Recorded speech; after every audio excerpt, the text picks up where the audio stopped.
Often my litmus test for someone who's negative is then I look at where they are. And I usually see the people that are positive are in a good spot.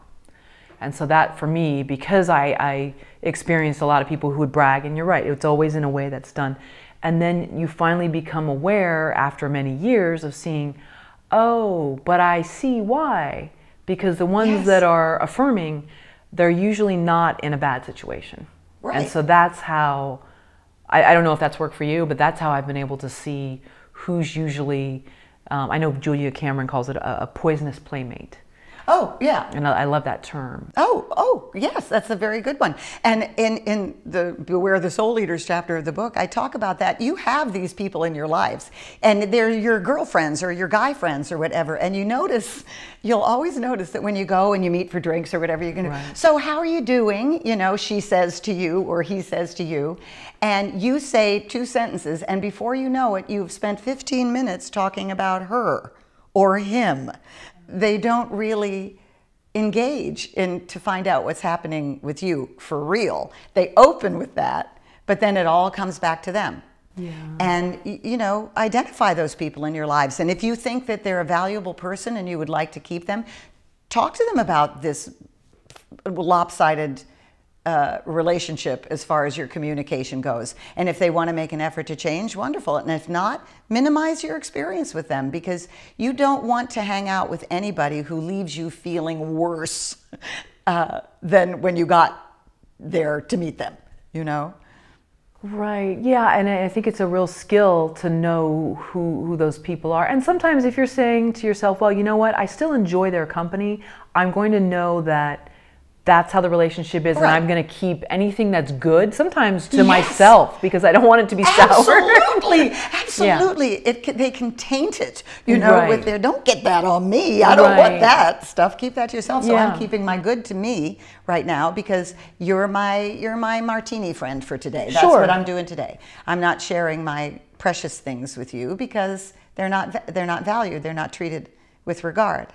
Right, people, places, and things. Yeah, you just kind of know. Okay, you're my martini friend or coffee friend, whatever it is. Right. And I'm going to minimize anything that I don't want to have tainted. And what do you think that is in this town? Because people say they want other people to do well, and I think there are people that do encourage that for people. And then there's others that don't. And how do you know kind of when to keep good news to yourself? And I know that sounds really negative, and I don't mean to be so... No, it doesn't. No, I mean, you share the good news with the people that you trust and that love you and that are rooting for you, who are the same people who, when you have a bad day, and you say, oh, this didn't work or whatever it is, they commiserate with you for a minute and they kick you in the ass and say, all right, on to the next. Oh yeah, that must have been disappointing, but you know, there's tomorrow. You didn't get the... Listen, nobody gets your job. You get your job. Nobody gets your job. If you didn't get the job, guess what? Wasn't your job.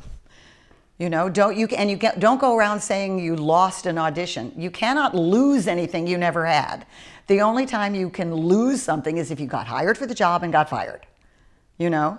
So I'm sorry, did I wander far afield from the question? No. I like that. I like that. So let's suppose oh, well, she got it over me. She took it over me. No, it doesn't exist? No. Okay. No, it was her job. It wasn't your job.